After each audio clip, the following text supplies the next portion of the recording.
அமலாக்கத்துறை வந்து மதுபான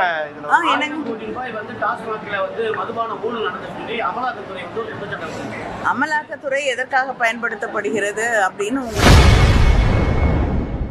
டாஸ்மாகில் 1000 கோடி ரூபாய் திமுக ஊழல் செய்துள்ளதாக அமலாக்கத்துறை அறிக்கை வெளியிட்டு இருப்பது குறித்து செய்தியாளர் எழுப்பிய கேள்விக்கு திமுக எம்பி கனிமொழி பதிலளித்துள்ளார். நபார்டு வங்கி நடத்தக்கூடிய இந்த உலக மகளிர் தின நிகழ்ச்சியிலே கலந்து கொண்டதிலே மகிழ்ச்சி அடைகிறேன். தொடர்ந்து சுய உதவி குழுக்களுக்கும் பெண்களுடைய பொருளாதார முன்னேற்றத்திற்கும் பாடுபட்டு கொண்டு இருக்கக்கூடிய அவர்களுக்கு வந்து ஒரு இவ்வளோ சிறப்பான நிகழ்ச்சியை அவர்கள் நடத்தி இருக்கிறார்கள். அவர்களுக்கு என்னுடைய வாழ்த்துக்களை தெரிவித்துள்ளேன்.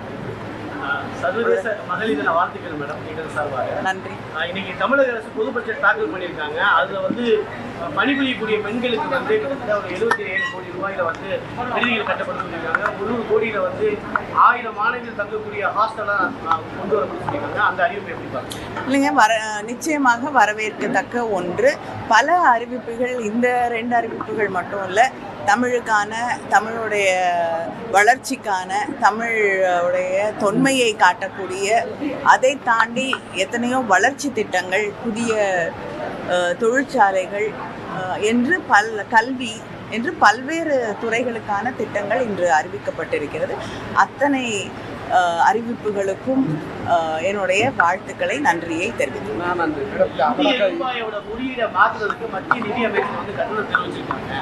இது இந்திய இறையாண்மைக்கு எதிரானது, பிரிவினையை தூண்டும் வகையில் இருக்குது.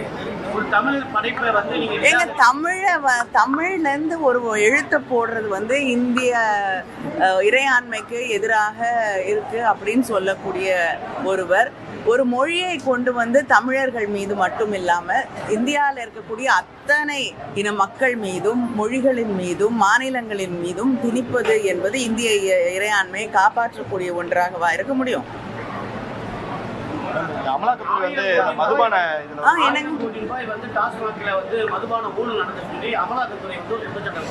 அமலாக்கத்துறை எதற்காக பயன்படுத்தப்படுகிறது அப்படின்னு உங்களுக்கு தெரியும். எதிராக இருக்கக்கூடிய அத்தனை மாநிலங்களுக்கும், பிஜேபி ஆட்சி செய்யாத அத்தனை மாநிலங்களிலும் அங்க இருக்கக்கூடிய அரசாங்கத்தை எதிர்த்து பயன்படுத்தக்கூடிய ஒரு துறையாக அது மாறி இருக்கிறது.